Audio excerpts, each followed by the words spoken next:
Hello, everyone. My name is Alberto Avila, geriatrician at the National Institute of Medical Science and Nutrition, Salvador Subirán in Mexico City, and I have the pleasure to chair this symposium dedicated to COVID-19 and mental health. Thank you to all of you for your interest in this topic, and I appreciate you joining us. The world has known the first great pandemic of the 21st century. 2 years ago, our way of living changed completely, and we experienced unprecedented phenomena and health actions. The new disease called COVID-19 particularly targets the most vulnerable persons, such as the older adults. All of us witnessed the COVID-19 related infodemic, as well as the terrible consequences for everyone in our society.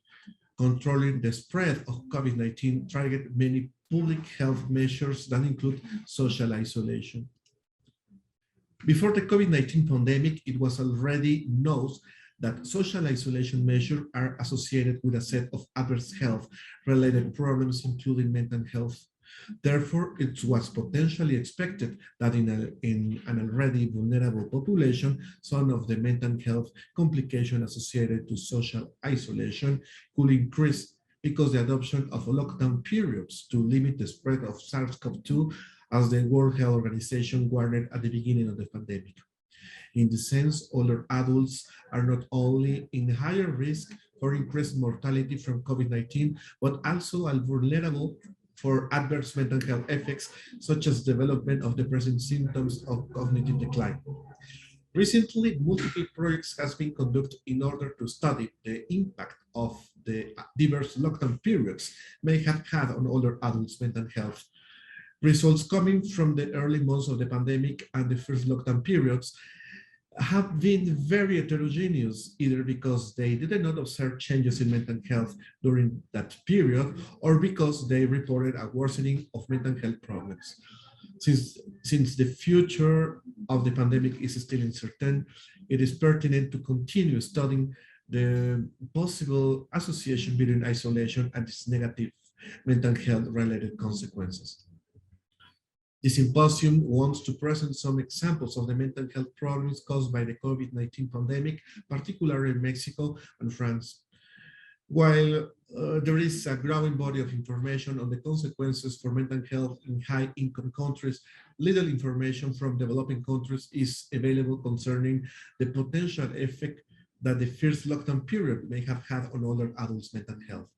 In Mexico, in order to limit the number of infections back by SARS-CoV-2 between March 23 and May 30 in 2020, strict social distancing, domiciliary lockdown, for example, as well as the suspension of all non-essential activities were recommended by the government. Therefore, the objective of the present symposium is to present the effects of loneliness and social isolation during the first wave of the COVID-19 pandemic. I was to see if there are cross-cultural differences in attitudes towards health measures taken during the pandemic period, and finally, to explore the trajectory of cognitive decline or the cognitive function before and after the COVID-19 pandemic. I thank my colleagues and friends from Mexico and France for their participation in this symposium, Dr. Sara Aguilar and Dr. Virgilio Hernandez from Mexico, and Professor Elena Mieva from France. At the end of the presentation, we will have a round of question and answers. So I invite you to stay with us, and thank you for your attention. Thank you for the presentation, and thank you for the invitation to organizing committee and Dr. Avila Funes for the opportunity to present the result of this work. It's an honor to share this symposium with Dr. Amieva and Dr. Virgilio Hernandez. The title of my presentation is Association of Loneliness, Social Isolation, and Daily Cognitive Function in Mexican Older Adults Living in Community during the first wave of COVID-19 pandemic. Cognitive impairment constitutes a major determinant for middle and older aged adults' health, functionality, and well-being. It's indeed a critical hallmark of neurocognitive disorders, such as dementia. As a result, major efforts are being directed toward to identification of the factors that may contribute to cognitive decline, prevention, and risk reduction. Social determinants as a potential risk factor for cognitive decline, and these have gained increasing attention.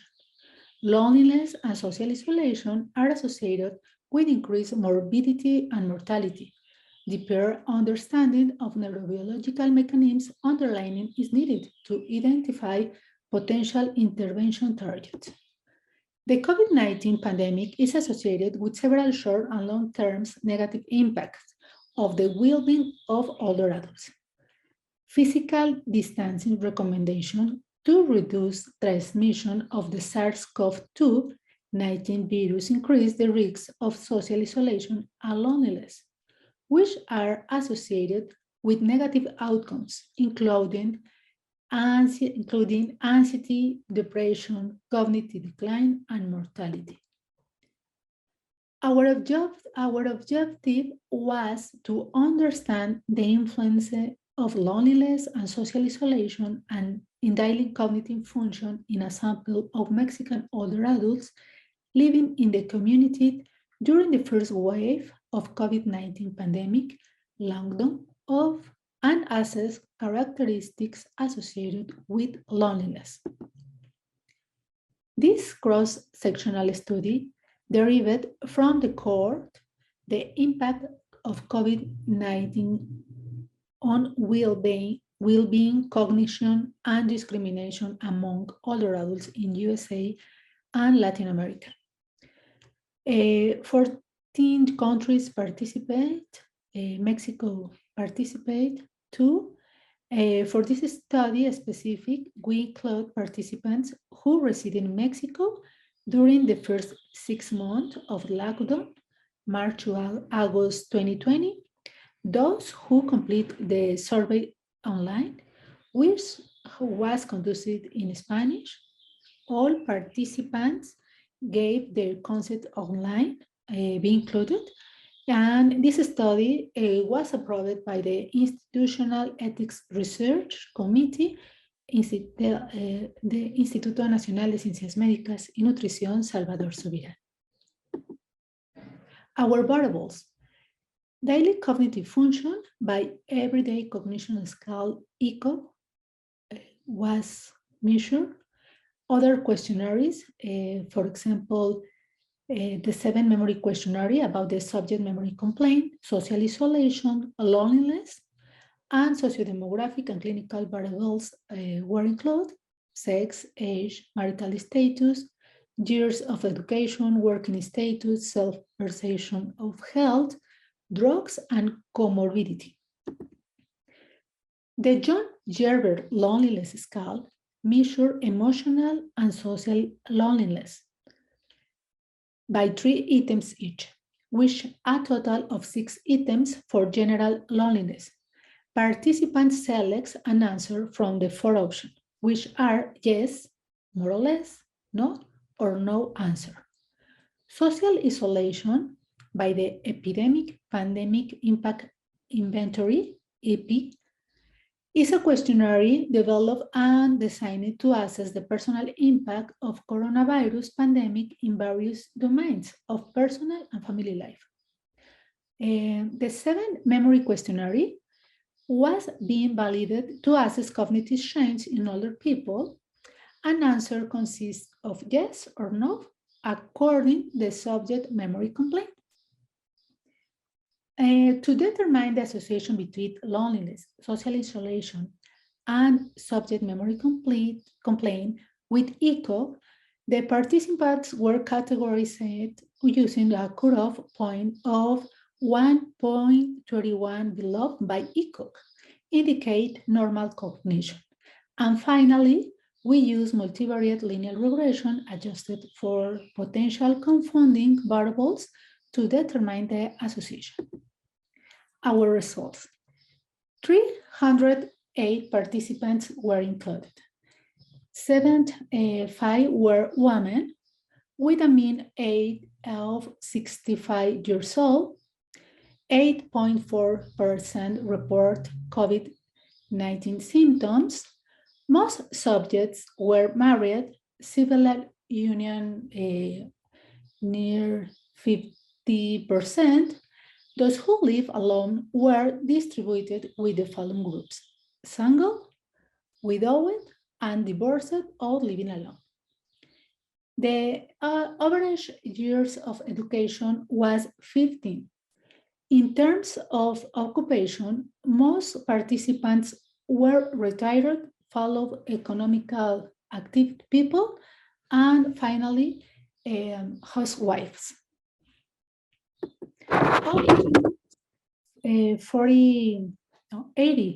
84% had loneliness, while 40 of the participants identified themselves with social isolation using the EPI scale. On the other hand, the ECO total score was 57.6 and average score 1.4. With the highest score for these cognitive domains were memory, 14, language, and finally, visuospatial processing. In this slide, using the cutoff point suggested by Van Harlet et al., 49% had a score 1.31 below, indicating normal condition, while 41% had a higher score corresponding to cognitive impairment. The perception of loneliness was higher in the second group, as well as social isolation and subjective memory complaint. And finally, demographic characteristics were similar in both groups. Finally, in this slide, we describe the multivariate regression model adjusted.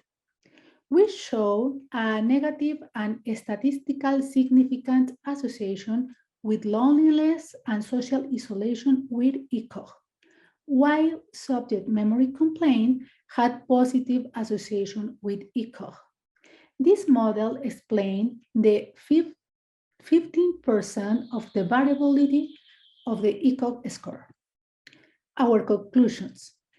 During the first wave of the COVID-19 pandemic in Mexico, we found a negative and statistical significant association with self-perception of loneliness as social isolation and daily cognitive function.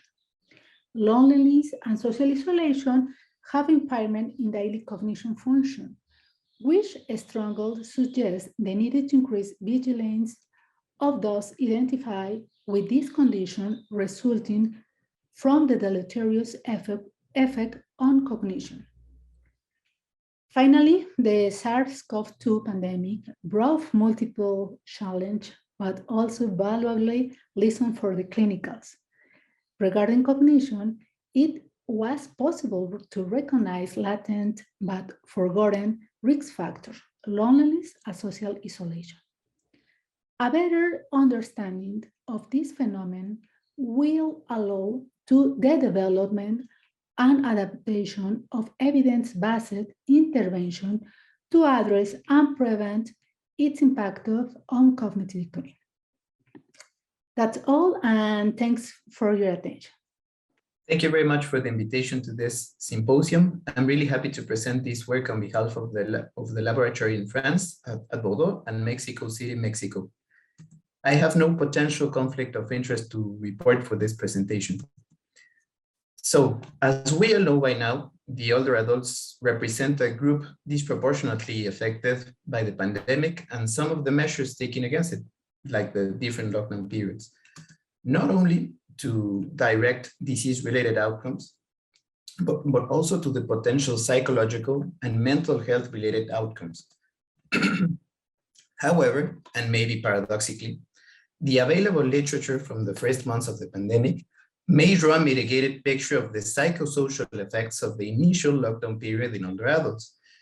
Nonetheless, the studies conducted so far are mainly based on web-based surveys from high-income countries that share relatively similar sociocultural factors. And as we all know, sociocultural factors, or the social determinants of health, may not only impact on COVID-19 related outcomes, but they may also have an influence on the psychological and perceived experiences, or how the older persons faced the crisis, or how they fared with the measures adopted against COVID-19, like the different lockdown periods.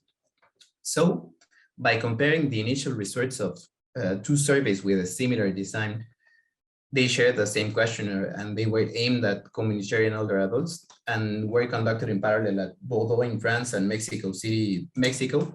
The objective of this work was to determine to what extent the cultural and economical environment influenced how the older adults experienced the first months of the COVID-19 crisis, and particularly the first lockdown period. For this, the PACOVID, the Older Persons Phase 2 COVID longitudinal survey, was developed during the first days of the first lockdown period by Professor Elena Mieva at Bordeaux. And this has the advantage that this survey was built within the framework of 3 ongoing longitudinal studies on aging at the southwestern region of France. And that these populational surveys, they also have the advantage that they include a large spectrum of participants, and they have participants from rural and urban areas. So the participants that were still followed up within these cohorts were contacted by trained staff and were invited to complete the survey. The telephone was privileged over the internet to promote the participation of oldest persons, socially isolated individuals, people in poor health conditions, and persons without access to the internet. A vast amount of variables and health-related and mental health-related domains were collected. I'm going to present you over the results of these different domains. And likewise, a Mexican counterpart of the survey was performed. This was the PAM-COVID sample. The participants for the Mexican counterpart were the older adults that were followed up by the Geriatrics Outpatient Service of the Instituto Nacional de Ciencias Médicas y Nutrición Salvador Subirán in Mexico City, and whose consultations were postponed due to the first lockdown period. I'm going to present the results for the first wave of both surveys, the between sample comparisons and the performed logistic regression models to assess the association between sample and the given answers, being Mexico the reference category. Beginning with the participants' characteristics and living conditions during the lockdown period, we had 467 participants at the French sample and 199 participants at the Mexican sample. The French sample had a higher age. We observed a mean age of 87.5 years for the French sample and 82.2 for the Mexican sample. That was statistically significant. Likewise, we had a higher proportion of women that responded to the survey at the Mexican sample. We did not observe differences for the different educational levels, nor for disabilities, but the presence of one or more disabilities of basic activities of daily living. However, we did observe a higher proportion of participants with at least one disability for instrumental activities of daily living and at least one comorbidity in the Mexican sample.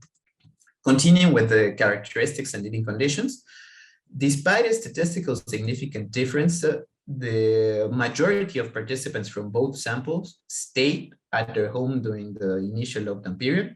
However, almost half of the French sample reported living alone over that period of time, and almost 70% of the Mexican cohort sample reported living with another family member or with another person. We need to state that intergenerational households are a really frequent phenomenon in Latin America. And maybe we can also see that at the reported number of persons living at the same home and the proportion of children at home for the Mexican sample. Beginning with the psychological experiences during the lockdown period, the first category that we're going to see are the main perceived difficulties during the initial lockdown period. Despite a difference at the answer being word for which a higher proportion of participants reported as the main perceived difficulty in the Mexican sample, Relevantly, no differences were observed for almost the whole list of main perceived difficulties experienced during the lockdown period, as none being in lockdown and social isolation represented the main answers for both samples. However, we did observe two comparable answers, as economic concerns were reported by 3% of the Mexican sample, and the stop of leisure activities was reported as the main difficulty in 2.8% of the French sample. Advancing to the reported coping strategies, at a glance, we may observe that there are several differences between the samples. However, if we look closely, the strategies of distraction, the maintenance of daily activities, and compliance of safety measures as coping mechanisms represented the main reported answers for both samples, almost in the same proportion, leaving acceptance of the lockdown situation with a higher proportion in the French sample, and maybe not surprisingly, religion as a coping mechanism in the Mexico sample as differences. No differences were observed for subjective health, as good and average represented the main answers for both groups, nor for the questions that we used from the CESD questionnaire for the feelings of sadness, depression, and loneliness, as never and very rarely and occasionally represented the main answers for both samples. Advancing to social support and digital tool used, we did observe the important differences. Maybe as expected, a higher reported frequency of structured domiciliary health services and being contacted by city services was observed in the French sample. However, and interestingly, a higher proportion of digital tool used was reported in the Mexican sample. A working theory on this is that maybe the exposition to the intergenerational household maybe exposed the participants to newer technologies. So, and maybe this is the most important part of the work, no differences were observed for the reported perception of social support. The majority of participants from both samples reported the feeling of being socially supported, nor for the number of calls received from family and friends over that period, and a positive perception towards newer technologies, as they reported, or the more frequently reported answer from both samples was that the digital tools help more respect to a classic code. Advancing to attitudes and representations towards the pandemic, no differences were observed when we asked them if the proposed measures were adapted for the situations, whether if the measures could protect them against COVID-19, if the proposed measures against COVID-19 should be respected, and whether if they would accept the vaccination if it was already available over that moment of time. And yes, without a doubt, represented the more frequent answers for both samples. Finally, for the knowledge of the pandemic and sources of information, despite a statistical significant difference, keeping informed of the situation by watching the TV was the more frequent answer for both samples, and no differences were observed for the knowledge of protective measures against COVID-19. The majority of participants had good knowledge with respect to the lockdown measures, physical distancing, and hand hygiene. And they felt, the majority of participants felt completely able to adopt them. So, concluding, what we did observe was a vast amount of similarities in the responses between the two groups. And despite distinct social, cultural, and economical background, the experiences of older adults during the first lockdown period in France and Mexico seem to be comparable, with certain nuances. With relatively similar perceptions of the pandemic and adaptive abilities to face the situations, which highlights, importantly, the relatively good resilience capacities of older adults, whatever the socio-cultural and economic context. Thank you very much for your attention, and I would like to thank Professor Amieva and Dr. Avila Funes for the support and having the vision to perform this work. Thank you very much. Hi, I'm Elena Mieva, and the title of my presentation is Trajectory of Cognitive Decline in Older Adults Before and After the COVID-19 Pandemic. It may be unusual to start a presentation by presenting methods, but it may be important to understand the genesis of the PACOVID project on which are based the results I will present in this talk. For many, many years, we've been conducting several prospective cohort studies on older adults selected from general population in the region of Bordeaux, France. Each of these studies has some specificities, but they all rely on more or less the same methodological design. They involve older adults aged 65 and over at baseline who were randomly selected from general population. Each 2 to 3 years, face-to-face interviews, including functional and neuropsychological assessment, are made at participants' home by trained psychologists. And for those participants suspected of presenting neurological disorders, a neurologist or geriatrician comes and visits to provide a clinical diagnosis.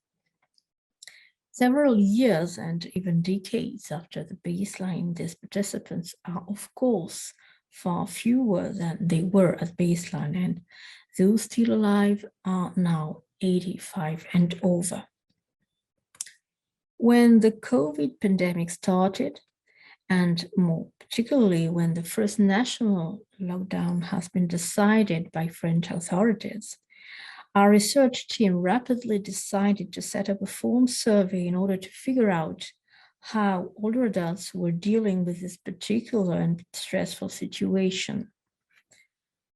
The survey consisted of a first wave that took place during the first lockdown, that is in April 2020, a second wave that was carried out about 5 to 7 months later, and a third wave that was conducted 16 to 18 months after the first wave.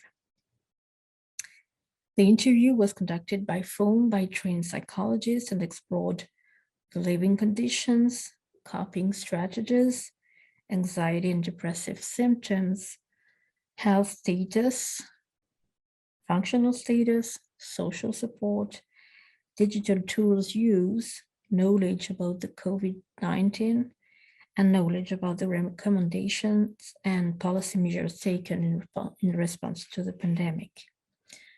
This survey is called the PACOVID survey. It has been funded by the National Agency of Research and aimed at addressing the following questions.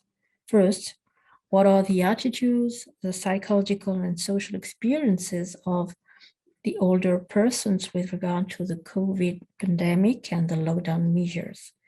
What was the level of stress, the coping strategies used, social support, access to information, the representations of the pandemic, and so on? Second question was, to what extent will these characteristics, representations, and attitudes impact their mortality and health? And a third objective was to assess potential social cultural differences in the way older adults live this critical period. As a similar survey was carried out in Mexico, this part of the study is presented in this symposium by Dr. Hernandez Ruiz. What do we know about the way older adults lived the pandemic period from a psychological point of view?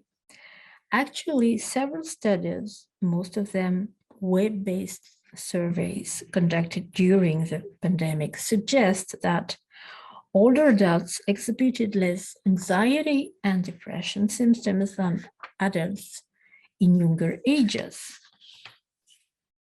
Some of these studies are mentioned in this slide. I won't detail these studies, but they consistently reveal that indicators of mental health measured in the elderly during the outbreak are less impacted than what may be observed in younger adults. This is also what we found in the participants involved in the PACOVID survey, as when they were asked about they were asked during the lockdown, what is the major difficulty you encounter? The most frequent answer was actually known. Nearly 36% said they had no particular difficulty. It seems that they found quite efficient strategies to cope with the situation. Distraction and maintaining activities of daily living being the most frequent coping strategies used. And when they had to assess their own health, about 60% considered their health as good or very good. Similarly, only 13% reported feeling sad. Only 10% felt depressed, and about 20% reported feeling alone. Anxiety was a little bit more salient, as 27% felt high level of anxiety. And finally, a huge majority, 92%, reported being socially supported, which is quite a lot. Therefore, like other studies, our results also claim for a weakened impact on mental health, even though the participants were well informed and concerned about the COVID outbreak. So to a certain extent, the oldest old were able to adapt and to endure the situation. As oldest old generally present reduced mobility and only go out for specific reasons, the stay-at-home order may have had less impact in younger populations who used to go out more frequently. Now, what about cognition? Can we draw the same conclusions, that is, a low impact on cognition? Well, a few studies have been conducted in patients with cognitive disorders and support the hypothesis of an accelerated decline. Like this study by Gunn and collaborators comparing the slope of decline in two groups of patients with neurocognitive disorders, including Alzheimer's disease. One group assessed during the pandemic and another group of patients assessed in a non-pandemic period. Zapano and collaborators interviewed 204 caregivers of patients with Alzheimer's disease who reported a greater cognitive decline during the pandemic in the patients. And Ismail and collaborators reported an accelerated cognitive decline in older adults with Alzheimer's disease living in institution. These studies have focused on patients with cognitive disorders. Very few studies have been conducted in older adults living in the community. Ingram and collaborators investigated about 350 older adults aged 18 to 72, repeatedly assessed 13 weeks during the pandemic with online cognitive tests. They reported a cognitive decline mainly in socially isolated persons. The study by Noguchi and collaborators is based on a survey of 955 community-dwelling older adults living in Japan who completed a postal mail questionnaire. Perceived cognitive decline was self-reported by some participants, not all participants, and in particular those presenting social isolation. Finally, Depew and collaborators in Belgium used an online survey in 600 older adults and found a negative impact on well-being, sleep, leisure activities, and cognition, particularly in those older adults with depressive symptoms. Although interesting, these studies suffer from important limitations. Some of these studies include young participants, like the first one. Other studies include participants with very high socioeconomic status, as the authors themselves underline. Also, they rely on poorly validated tests or questionnaires. But above all this, the main limitation is that there is no objective measure of cognition and no pre-pandemic measure is available. So all in all, there is no population-based study addressing cognitive decline in older adults assessed with objective measures of cognitive functioning and comparing the cognitive performances measured during the pandemic with pre-pandemic cognitive measures. So taking the advantage of the Pakovich survey, which is based on ongoing prospective studies, as I mentioned earlier, we use the data collected during the pandemic to estimate the potential impact of the pandemic on older adults' cognitive status, considering their cognitive trajectory before the pandemic.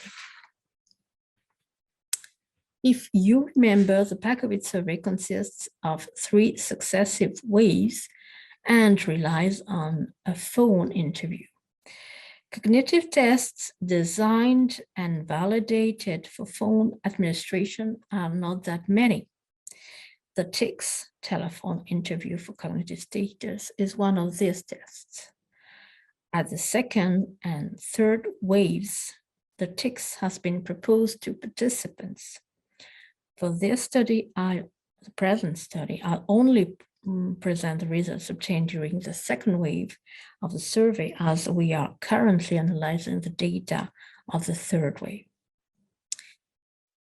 During the preceding follow-up visits made in the framework of the cohort studies, several tests have been repeatedly administered, among which the MMSE.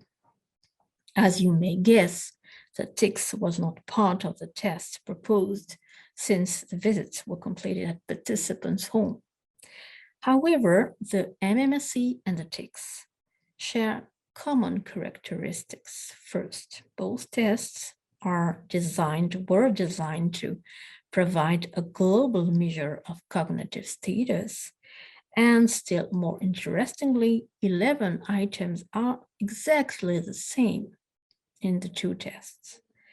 These items are: what day of the week is it? What is the day today? What is the month? What is the year? What town are we in? The 5 items requiring subtracting 7 from 100 and so on, and repeat no ifs, ands, or buts. Thus, based on these 11 common items, we computed a proxy of cognition that we could compare before and after the start of the pandemic. Regarding statistics, very briefly, in order to investigate potential accelerated decline after the start of the pandemic, a latent process mixed effects model was conducted, allowing analyzing longitudinal data and testing a significant change in the slope. The effect of age and the effect of the cohort on the slope of decline was statistically assessed by the model. This table displays the characteristics of the study sample briefly. The mean age of the participants for the whole sample, including participants from the 3-city study and those coming from the EMI cohort, was 88 years. There were slightly more women than men, 59% versus 41%. Regarding education, the distribution was relatively well balanced, with a substantial number of participants in all categories, from very low schooling to very high level of education. And finally, the mean TIC score for the whole study sample was 28.4. On this slide, you can see the curve of the cognitive score evolution along the follow-up period considered, including the Pakovich follow-up and the 5 preceding visits made in the framework of the cohort studies. The visual inspection of the curve suggests an acceleration of decline concomitant to the pandemic. Is this confirmed by the results of the mixed model? Yes. First, the results show little and actually non-significant decline in the cognitive score before the pandemic, that is, during the follow-up of the participants in the cohort studies.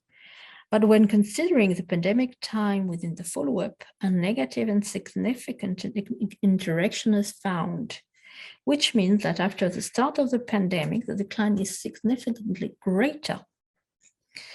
The results show that the interaction between time and age is not significant, meaning that the age has no effect on the shape of the curve.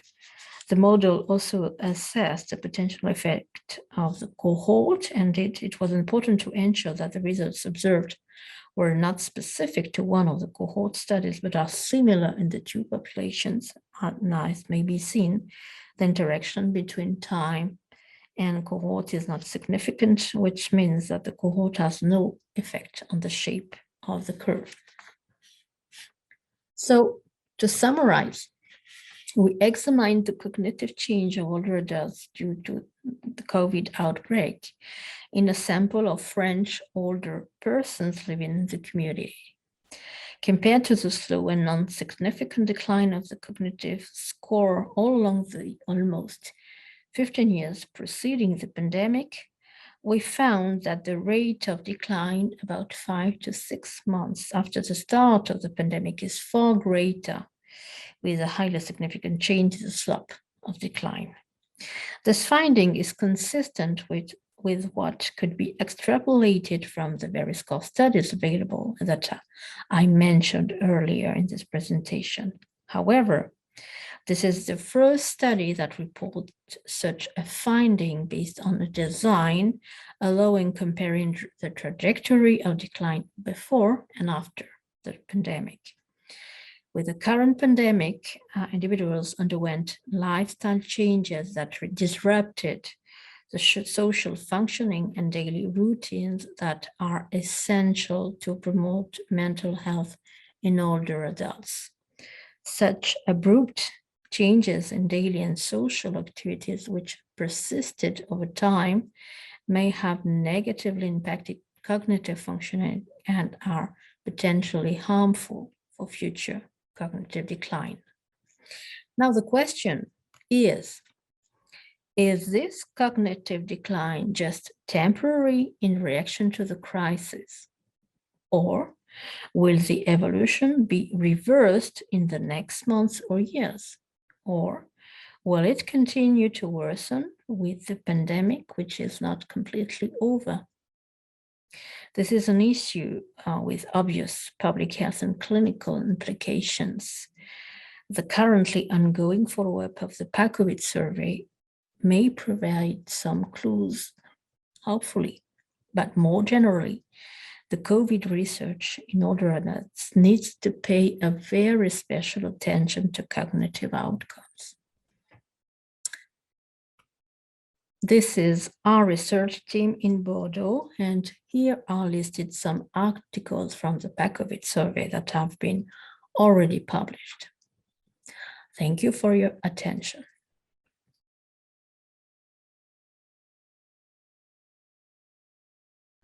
Hello, everybody. Thank you for joining us at this symposium dedicated to mental health and COVID-19. And I thank you to Dr. Sara Aguilar, Dr. Virgilio Hernandez, and Dr. Elena Mieva for accepting to participate with us this morning. And thank you for choosing and follow us at this symposium. And we have a few questions about this interesting discussion. And in the first presentation, we heard Dr. Aguilar talking about the isolation, loneliness. And the first question, it's for Dr. Aguilar, is isolation has been recognized as a risk factor for cognitive impairment for less stimulation. But in loneliness, what will be the mechanism? What will be the mechanism for the loneliness? Or what would be the differences between loneliness and isolation? Okay, yes, thank you, Dr. Avila, for the question. Yes, in this study, we take it's a remote survey in older adults living in the community. Do you remember in the first wave of the COVID-19 pandemic in Mexico? But the mechanisms that explain how loneliness impact on cognition and is specific in the relationship with chronic stress. Increased glucocorticoids activation and hypercortisolins. These physiological alterations occur in different dependent of the loneliness period.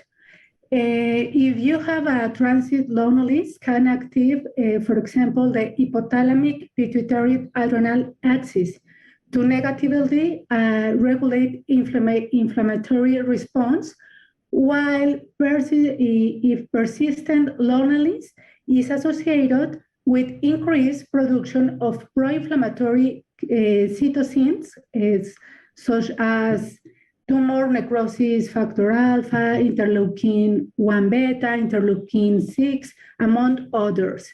These states of chronic inflammation decrease dopamine signaling, circadian rhythm, and monoamine levels, for example, serotonin, norepinephrine, and dopamine. And that's in turn in synaptic plasticity and neuronal survival decrease. I think this phenomenon increased neurodegeneration. I think loneliness and social isolation increase. We need increased attention. Who have loneliness isolation, it's a potential deleterious effect on cognition function. Okay, thank you. Thank you for the answer. Elaine, maybe some words, or it's okay? I think you asked the question, what was the difference between loneliness and social isolation. To complete the answer provided by Sarah, I would say that one important point to get is that feeling of loneliness is a subjective feeling of being alone. You can have some people around you, but you can feel alone because these people do not provide the support that you expect. So feeling alone is a subjective feeling, while social isolation is the objective social support, the number of people you have around you. So it's kind of subjective and objective social support between the two dimensions. Yes, agree. Okay, thank you, Elena. And we have another question, and the question is: it is possible, this is for Dr. Virgilio Hernandez, it is possible that older adults already live in isolation, in social isolation, in both countries, and that was the reason why there are no differences between countries in issues such as the perceived social support, for example?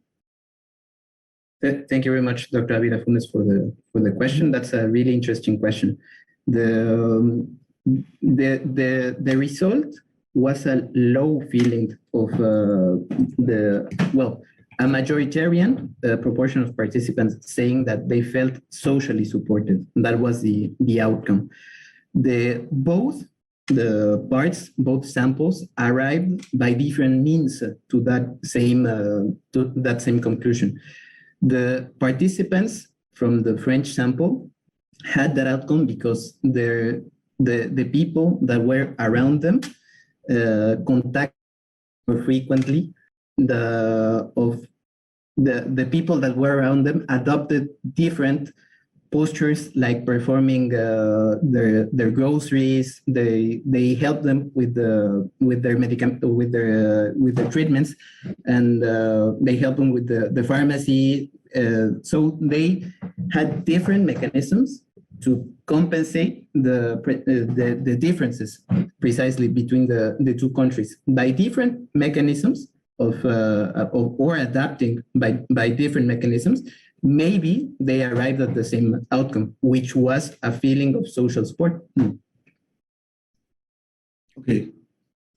Okay, thank you very much. And we have another question for Dr. Amieva.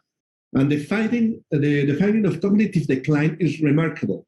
What strategies should we do to prevent it?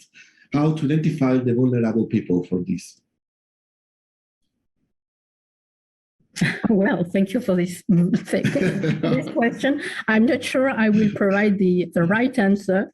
I don't have the solution. I think that the most important message of this presentation was that we really have to matter about cognitive issues in this pandemic. Of course, all elderly people have been seen as a group at risk because they, as you all know, present higher risks of mortality, but they should be also seen as a group at risk because they're susceptible, they're likely to present an accelerated decline too. So I don't know exactly what is the solution, but I think that the measures adopted by most countries that resulted in reduced social contacts are, of course, measures that can be justified. And I think the most evident, the most obvious was to adopt these measures. But on the other hand, these restrictions, these drastic changes in social functioning have probably led to fewer cognitive stimulation, actually not only fewer social stimulation, but probably cognitive stimulation, which resulted in this accelerated decline. So if in the perspective of other episodes, maybe we should find a good balance between protective measures, but also measures that allow people, elderly people, to maintain a certain level of cognitive functioning, even though. Okay. We have another similar question for Dr. Aguilar.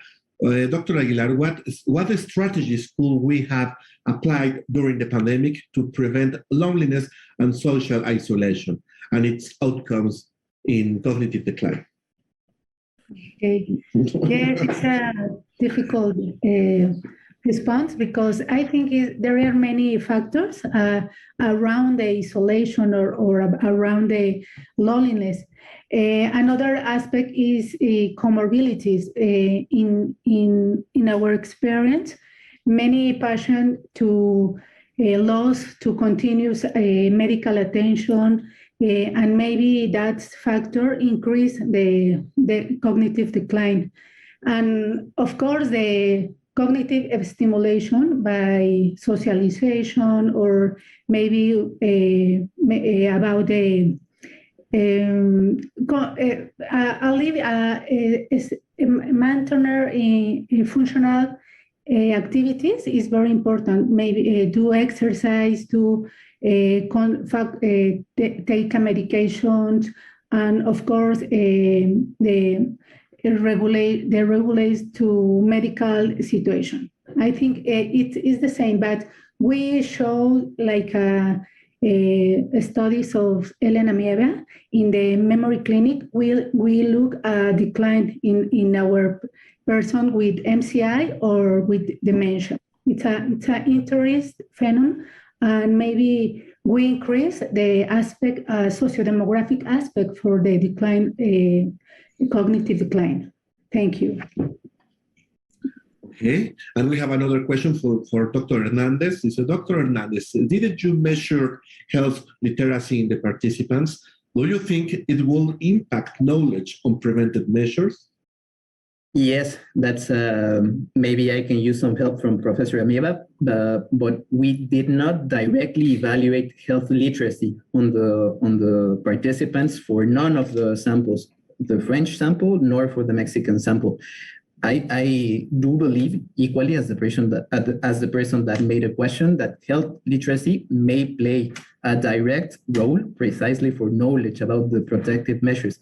But alas, one of the, I would say, or I would dare to say, some of the richness found on both samples, despite that we didn't directly evaluate health literacy, the knowledge about the protective measures was high in the two samples, despite the context in the Mexican and the French group. So, but the direct answer was no.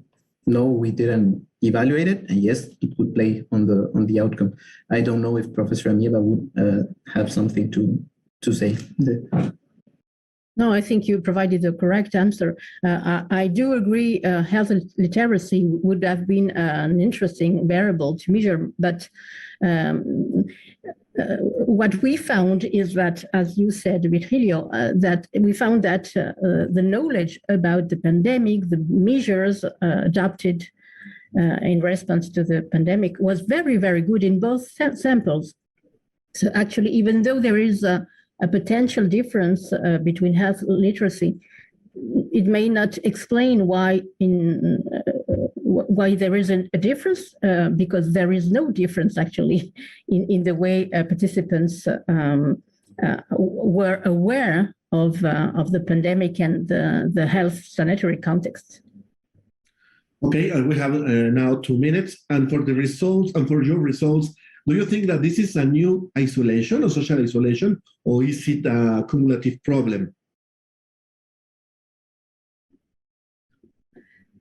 I think it's a accumulation situation. It's more difficult to differentiate between depression and loneliness, for example. But some studies include longitudinal studies or cohort studies to show the difference between loneliness and depression. And social isolation, I think, is another factor for determine the effect of cognitive decline, for example. On another hand, we show difference between persons who have COVID-19 and have a manifestation or problems about long COVID, and persons who don't have COVID and only have a social isolation, for example, or loneliness. And I think this difference is very important between situations. Okay, we have maybe the last question. I'm sorry, from UK. The panel have present evidence on the indirect effects of the pandemic, but are there also effects from COVID-19 and long COVID-19 on the health of other adults? For example, brain fog. Maybe a little answer.